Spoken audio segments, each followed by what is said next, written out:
오늘날 드라마, 영화 등 여러 문학 작품들을 보면 그 속에 나오는 등장인물들을 통하여서 우리의 삶의 모습을 비추어 돌아보게 하는 일들이 참 많이 있습니다. 특별히 그곳에 나오는 등장인물들이 일평생을 살아가면서 그 마음에 무엇을 품고 살아가는지, 또 무엇을 바라보며 살아가는지가 그 인생의 길을 다르게 하고 그 결과가 달라지게 하는 것을 보고는 합니다. 그렇다면 이것을 우리에게 한번 자문해 볼까요? 우리는 지금 우리의 마음에 무엇이 가득해 있음을 보고 있습니까? 올해의 마지막 끝자락에서 여러분들의 마음속 그 중심에 꽉 차 있는 것, 그래서 여러분들을 지금까지 이끌어왔고 또 나는 앞으로도 이것만 바라보겠다 하며 가고 있는 그것이 무엇입니까? 혹시 코로나 때문에 어려웠던 그 일들만 보고 계시지는 않으십니까? 한숨 나고 지치고 힘들어서 신음소리만 났던 그 시간들만 여러분 보고 계십니까? 계획을 세웠었는데 도전도 못 해보고 할 수 없었던 실패했던 일들, 현실의 불편한 것들, 여전히 불안하고 근심되는 일들만 계속 주목하고 바라보느라 그 어둡고 부정적인 것들이 여러분의 마음과 삶의 길을 지금 이끌고 있는 것은 아닙니까? 영국의 시인 프레드릭 랭브리지가 이런 말 했습니다. 두 사람이 같은 감옥 창살을 통해서 밖을 내다보지만 한 사람은 진흙탕을 보고 한 사람은 하늘에 떠 있는 별을 봅니다. 똑같이 감옥 창살 안에 갇힌 자유가 없는 상황 가운데 있지만 한 사람은 진흙탕을 보면서 아유, 내 인생이 어쩌다 이렇게 진흙탕같이 되어버렸을까 탄식하고 한숨 짓는 사람으로 그냥 그렇게 살아가고, 한 사람은 그 안에서 똑같이 있으면서도 하늘의 별을 보면서 자신이 과거에 잘못했던 것, 실패를 깨닫고 회개하고 다시 하늘의 별과 같이 빛나는 인생 내가 돼야겠다 준비하는, 그렇게 마음을 먹는 사람도 있다는 것이죠. 똑같은 상황과 환경 속에서 무엇을 바라보느냐가 중요합니다. 바로 바라봄의 법칙입니다. 여러분, 지난 2년간 코로나19와 싸우면서 여러분들 무엇을 바라보며 살아오셨습니까? 지금도 우리는 힘든 싸움을 계속 이어가고 있고 많은 것들이 변해오는 이 세상 속에서, 변화의 소용돌이 속에서 우리는 때로는 혼란스러운 시간도 보내며 지금까지 왔습니다. 아마 내년 2022년도 당분간 그런 어려움들이 계속 이어지게 될 것 같습니다. 이렇게 어려울 때 이런 고난과 변화의 소용돌이 속에 중요한 게 뭘까? 그것은 바로 우리의 방향을 잡아주는 내가 무엇을 바라보느냐가 중요합니다. 여러분, 무엇으로 여러분의 마음을, 여러분의 시선을 가득 채우시겠습니까? 그저 불편하고 지난 한 해 힘들었고 하고 싶었는데 못했던 일들, 그것에 대한 미련과 후회만 보고 계시겠습니까? 아니면 그렇게 힘들고 어려웠던 순간순간에도 위로를 주시고 힘을 주시고 지금까지 오게 하신 하나님 은혜 보며 사시겠습니까? 바로 그것이 내가 무엇을 볼 것인가가 여러분이 살아온 올 한 해의 의미를 결정짓는 것입니다.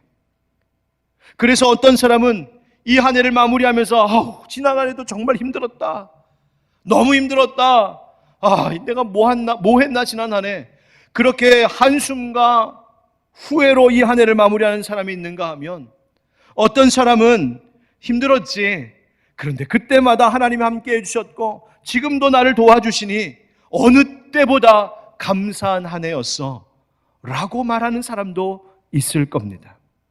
여러분은 무엇을 바라보시겠습니까? 성탄절 전주인가요? 아이들과 함께 가정 예배를 드리다가 가족들에게서 이런 질문을 받았습니다. 가끔 가정 예배 드리다가 제가 목사인 것이 참 힘겨울 때가 있어요. 가족들이 너무 어려운 질문을 해가지고 이런 질문을 했어요. 동방 박사들이 밤하늘의 별을 보고 아기 예수님을 찾으러 갔는데, 아빠, 그럼 그 박사들은 낮에는 뭐 했어요? 한 번도 생각해 본 적이 없었어요. 박사들 낮엔 뭐 했을까? 기꺼이 제가 대답한 게 피곤하니까 잤겠지. 목사가 이런 질문 받으면 당황해요. 잘 모르겠더군요. 그런데 한 가지 확실한 것은 있었습니다. 그것은 뭐냐면 그 별이 낮이 되었다고 사라지지는 않았을 것이라는 겁니다. 대낮에 밝은 태양빛 때문에 잠시 그 별이 보이지 않았을지 모르지만 다시 어두운 밤이 되면 여전히 그 박사들의 머리 위에 떠있던 반짝반짝 빛나는 별은 여전히 그 자리에서 그들을 이끌고 있었을 것입니다. 여러분, 우리도 그렇지 않을까요? 우리가 바라봐야 할 하나님이라는 별, 우리가 바라봐야 될 하나님 주신 은혜라고 하는 별, 절대로 우리 곁에서 떠나 사라진 적이 없는 줄 믿습니다. 아무리 코로나가 심해도 하나님은 우리를 떠나신 적이 없고, 아무리 어려운 인생길이었어도 하나님이 가르쳐 주신 명령과 약속의 말씀은 취소된 적이 없는 줄 믿습니다. 다만 우리가 세상의 다른 헛된 빛을 따라다니느라, 다만 나의 의라고 하는 그 빛이 너무 강해서 하나님이라는 별빛을 잠시 볼 수 없었을 뿐, 하나님은 절대로 우리를 떠나신 적이 없으십니다. 이사야 40장 31절 말씀에 오직 여호와를 앙망하는 자는 새 힘을 얻으리니 독수리가 날개치며 올라감 같을 것이요 다른 박질하여도 곤비하지 아니하겠고 걸어가도 피곤하지 아니하리로다. 아멘. 달려가야 할 길도 있습니다. 걸어가도 끝이 보이지 않는 길도 있습니다. 피곤한 일도 있습니다. 그러나 그런 중에도 여호와 하나님 바라보며 앙망하는 자에게는 주님께서 새 힘을 주셔서 다시 독수리 날개치며 하늘을 오를 수 있도록 은혜 주신다고 약속하셨습니다. 우리가 사모하는 시편 42편 5절의 말씀도 있습니다. 우리 한번 이 말씀을 같이 읽어보실까요? 시작. 내 영혼아, 내가 어찌하여 낙심하며 어찌하여 내 속에서 불안해하는가. 너는 하나님께 소망을 두라. 그가 나타나 도우심으로 말미암아 내가 여전히 찬송하리로다. 아멘. 낙심할 만한 일도 분명히 있습니다. 불안한 현실도 있습니다. 그런데 그런 중에도 여전히 하나님께 소망을 두라 하십니다. 왜요? 하나님 바라보면, 밤하늘의 별처럼 하나님 바라보며 이끌림 받으면 그 인생에 소망이 있다 하십니다. 하나님이 도우시겠다고, 여전히 변함없이 찬송하는 인생 되게 하시겠다고 하나님 약속하시는 줄 믿습니다. 여러분 지금 이 연말연시 이 시점에 무엇을 바라보고 누구를 의지하고 계십니까? 감옥 창살과 같은 똑같은 삶의 현실 속에서도 그 창살 너머에 별을 바라볼 수 있는 우리가 되기를 주님의 이름으로 축복합니다. 오늘 본문에 그렇게 별과 같으신 하나님을 바라봤던 여인이 있습니다. 바로 한나이지요. 아이를 갖지 못해서 겪어야 했던 그 고통 가운데 그는 고개를 들어 하나님을 바라봤습니다. 부르짖어 기도했고 하나님께 서원했고 하나님은 그 한나의 기도에 들어 응답하셨습니다. 그리고 주신 아들이 누구입니까? 바로 사무엘이죠. 그리고 하나님은 사무엘의 어린 시절부터 그 평생을 통하여 그 어두운, 영적으로 어두웠던 이스라엘 민족에게 빛이 되게 하셨고, 그 사무엘의 인생의 이야기를 통하여 하나님은 우리도 누구를 주목하며 무엇을 바라보며 살아야 되는지를 분명히 가르쳐 주고 계십니다. 오늘 바로 그 말씀을 함께 나누려고 합니다. 첫 번째, 따라 하실까요? 지금부터 바라봅니다. 지금부터 바라봅니다. 여러분, 한나에게 아들 사무엘은 어떤 존재였을까요? 생명같이 소중한 아들 아닙니까? 그런데 그런 아들을 하나님께 바쳤습니다. 그리고 사무엘은 어렸을 때부터 하나님 섬기는 삶을 살기 시작합니다. 오늘 본문으로 잡은 18절 말씀, 바로 그 앞에 17절과 18절을 함께 읽으면 이렇습니다. 이 소년들의 죄가 여호와 앞에 심히 크면 그들이 여호와의 제사를 멸시함이었더라. 사무엘은 어렸을 때에 세마포 에봇을 입고 여호와 앞에서 섬겼더라. 아멘. 여기 17절에 나오는 소년들은 바로 그 사무엘이 있었던 그 엘리 제사장의 아들들입니다. 성경은 매우 의도적으로 제사장 엘리의 아들들과 한나의 아들 사무엘을 대조해 주고 있습니다. 비교해 보라는 거예요. 제사장 아버지 밑에서 자란 엘리의 아들들이라면 더 하나님을 잘 알고 더 하나님 신실하게 섬기고 경건히 생활했어야 될 것 같은데 그렇지 않았다는 겁니다. 그들의 죄가 악했다고요. 여호와의 제사를 멸시했다 말합니다. 이 말은 다시 말하면 하나님께 예배 드리는 것을 대수롭지 않게 생각하고 그저 자기들 마음대로, 자기 기분대로, 자기 욕심대로 예배했다는 말입니다. 단지 제사 예배라는 어떤 형식과 절차에 대한 문제를 말하는 것이 아니라 그 예배를 받으시는 하나님의 태도가 불량한 소년들이었다는 말이죠. 여호와 하나님을 경히 여겼던 이들이었습니다. 반면 어린 사무엘은 어땠다고 말합니까? 어려서부터 여호와 앞에서 하나님 섬겼다고요. 21절 말씀에도 아이 사무엘은 여호와 앞에서 자라니라 우리에게 말해줍니다. 여기서 여호와 앞에서라고 하는 말을 찾아보니까 이 원문의 의미를 보면 그 앞에서라는 말은 그와 함께라는 의미를 가지고 있는 말이었습니다. 즉 사무엘은 어려서부터 여호와 앞에 곧 여호와 하나님과 함께 살기 시작했다는 말이에요. 하나님과 함께 생각하고 하나님과 함께 길을 걷고 하나님과 함께 일하고 하나님과 함께 살았다는 겁니다. 그 평생을 어려서부터 바로 여호와 하나님께서 그 인생이 바라보는 별이 되어 주셨고 그 여호와 하나님께서 하나님을 바라보며 하나님과 함께 사는 어린 사무엘의 인생의 방향을 결정지어 주셨습니다. 그의 인생이 일찍부터 하나님을 향해 있었고 그 어두웠던 그 시대의 이 세상에서 하나님을 빛나는 별처럼 바라보며 살았던 이가 사무엘이었습니다.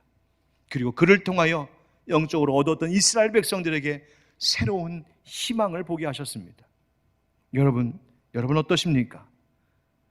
지난 한 해 사무엘과 같이 여호와 하나님 앞에서 하나님과 함께 살아오셨습니까? 하나님과 친밀한 관계로 이 한 해를 지내오셨습니까? 또 여러분의 가족, 여러분의 아들, 딸들은 어떻습니까? 여러분의 남편과 아내, 부모, 형제, 자매 어떻습니까? 그분들이 하나님과 함께 한 해를 살아온 것 같습니까? 세상 일 때문에 혹시 고개 떨고 계셨습니까? 오늘 예배의 시간 하나님 바라보며 다시 그 고개를 들어보십시오. 지금까지 세상의 다른 일들 보며 사느라, 사람들을 보며 사느라, 세상 문제와 내 안에 있는 염려거리만 보며 사느라 정작 내가 정말 바라봐야 될 하나님께는 집중하지 못하고 하나님께 소망을 두지 못하고 그런 삶에 소홀했었다면 여러분 오늘 이 예배 가운데 회개하시고 다시 하나님 이제부터 바라보기를 결단하는 저와 여러분들에게 주님 이름으로 축복합니다. 그런 결단으로 나아갈 때 다가오는 2022년 새해는 그 어떤 해보다 더 거두는 열매가 풍성하게 하실 하나님의 은혜가 예비될 줄 믿습니다. 여러분 늦지 않았습니다. 지금부터 다시 하나님 바라보면 되는 겁니다. 우리가 또 바라봐야 될 것이 있어요. 두 번째 따라 하시죠. 받은 은혜를 바라봅니다. 받은 은혜를 바라봅니다. 여러분 사무엘은 어려서부터 하나님의 성소에서 일하는 이 제사장 아래에서 그를 도우며 섬겼습니다. 그래서 오늘 본문 18절에 보면 어렸을 때에 그가 세마포 에봇을 입고 섬겼다 이렇게 말해주죠. 세마포 에봇이라고 하는 것은 당시 제사장들이 입었던 특별한 옷, 거룩한 옷이었습니다. 그것을 입혀주었다. 여러분 먼저 우리 하늘빛 광성교회 모든 성도님들 또 이 예배에 함께 이 말씀 듣고 계신 모든 형제자매들에게도 우리 주 예수 그리스도로 인하여서 하나님께서 입혀주신 그 은혜의 옷, 의의 옷, 거룩한 옷을 우리가 받았으니 그 귀한 은혜의 옷을 입은 자답게 그 은혜를 누리며 살아가는 또 새해가 되기를 주의 이름으로 축복합니다. 그런데 사무엘에게 이 거룩한 옷 세마포 에봇과 에봇을 입혔는데 그것과 더불어 온 성경에는 또 하나의 옷을 이야기하고 있어요. 우리 19절 말씀 같이 읽어봅시다. 19절 시작. 그의 어머니가 매년 드리는 제사를 드리러 그의 남편과 함께 올라갈 때마다 작은 겉옷을 지어다가 그에게 주었더니 아멘. 한나가 매년 드리는 제사, 매년제를 드리러 이 사무엘이 섬기고 있는 실로의 성소를 찾아 올라가는데 즉 이 한나가 하나님 앞에 예배드림에 소홀함이 없었다는 거예요. 사무엘의 아버지도 그랬습니다. 아버지 엘가나도 사무엘상 바로 앞에 1장을 보게 되면 매년 자기 성읍에서 나와 실로에 가서 여호와께 예배드렸다는 거예요. 자기 성읍이라고 하는 것은 결국 자기가 가장 안전한 곳입니다. 자기가 할 일이 있는 곳입니다. 자기의 터전이 있는 거예요. 자기의 소유가 있는 곳입니다.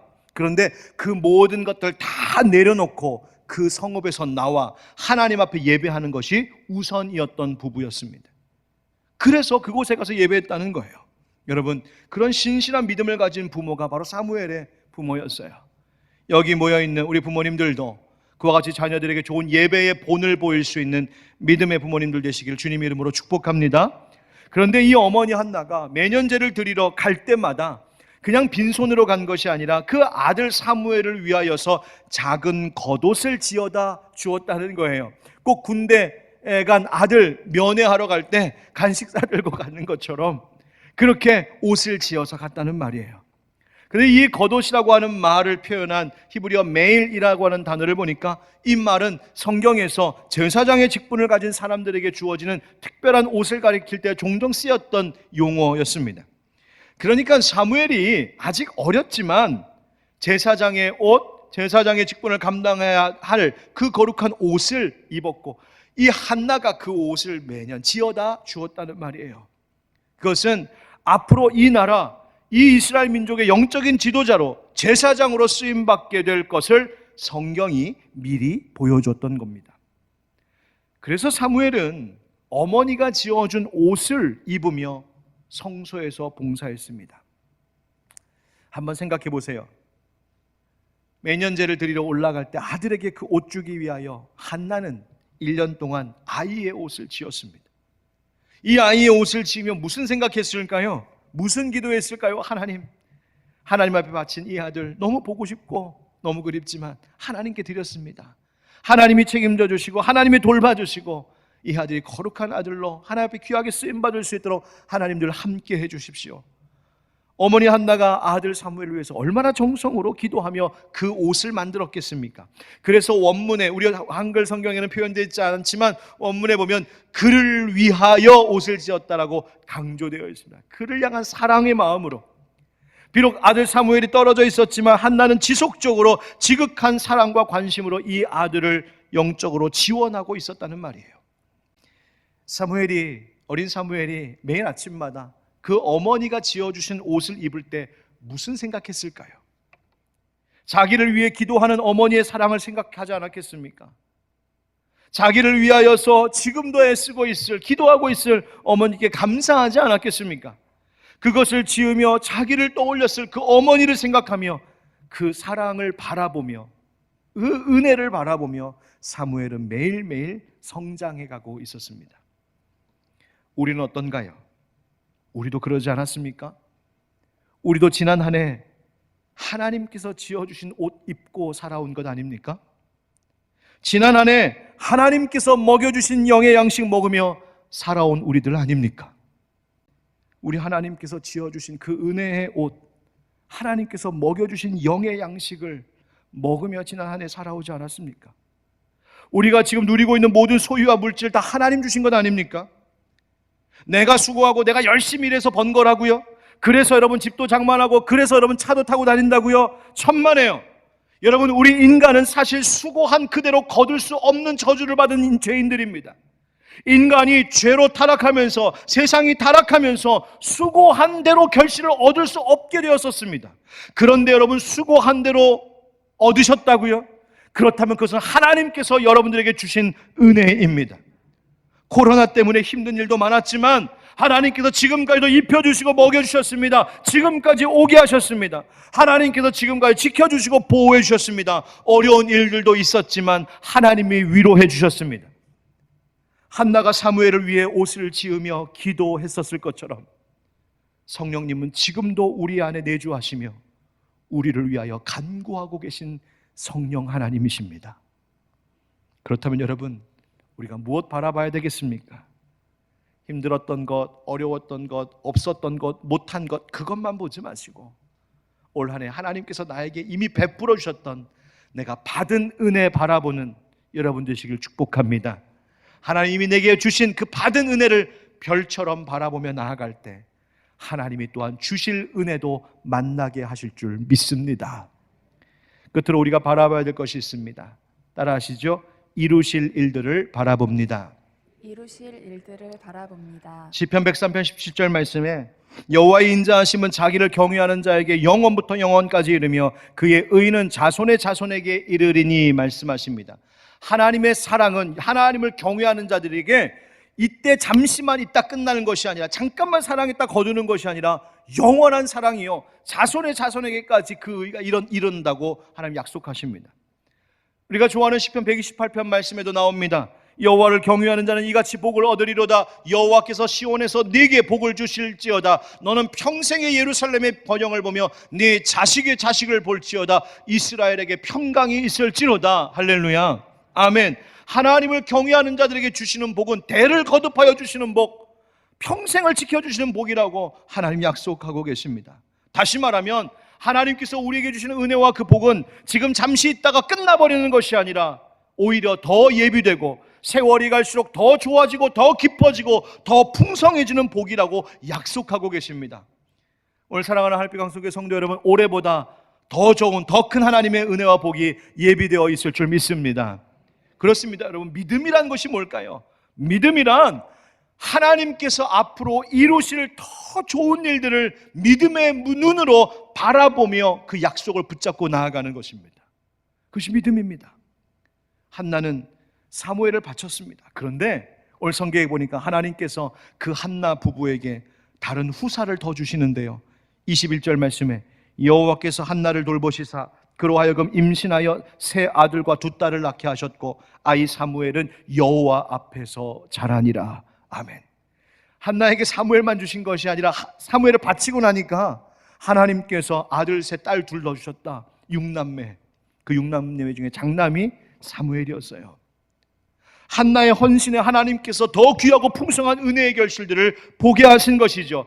즉 고통, 고난 가운데 있었던 이 한나였는데 하나님을 별처럼 바라보며 따라오다 보니까 처음보다 좋아지고 이전보다 더 풍성해지는 은혜가 그에게 있었다는 말이에요. 사무엘은 또 어떻습니까? 26절 이 말씀 우리 한번 같이 읽읍시다. 시작. 아이 사무엘이 점점 자라매 여호와와 사람들에게 은총을 더욱 받더라. 아멘. 점점 자랄수록 은혜도 더욱 받게 되더라. 여러분, 바로 이것입니다. 처음보다 더 풍성하게 하나님의 은혜가 사무엘에게 부어졌습니다. 나아가 사무엘은 결국 어두웠던 이스라엘 백성들에게 다시 희망을 불러일으키는 작은 불꽃이 되었고, 그래서 하나님께서 이 고난 중에 기도했던 한나를 통하여서 그리고 그에게서 태어난 사무엘을 통하여 이스라엘의 새로운 희망의 역사를 써내려가기 시작하셨습니다. 사랑하는 성도 여러분, 그렇습니다. 하나님은 고난의 산을 걸어가고 있는 백성들이 여전히 별과 같으신 하나님의 은혜를 바라보며 하나님 바라보며 나아갈 때 그 고난의 산을 넘어 더 아름답고 복된 좋은 것들을 보게 하시는 하나님이신 줄 믿습니다. 사랑하는 성도 여러분, 새해에도 주님을 별처럼 바라보는 이들에게 더 좋은 일, 더 큰 일을 이루실 줄 믿습니다. 그러므로 아무리 어두운 캄캄한 밤길을 걷는 것 같아도 여전히 떠있는 별과 같으신 하나님 바라보시고 새로운 일들이 우리 가운데 펼쳐질 것을 늘 기대하는 별을 바라보는 사람들로 살아가시기를 축복합니다. 그 은혜가 저와 여러분 가운데 새로운 한 해도 가득하기를 예수 그리스도의 이름으로 축원드립니다.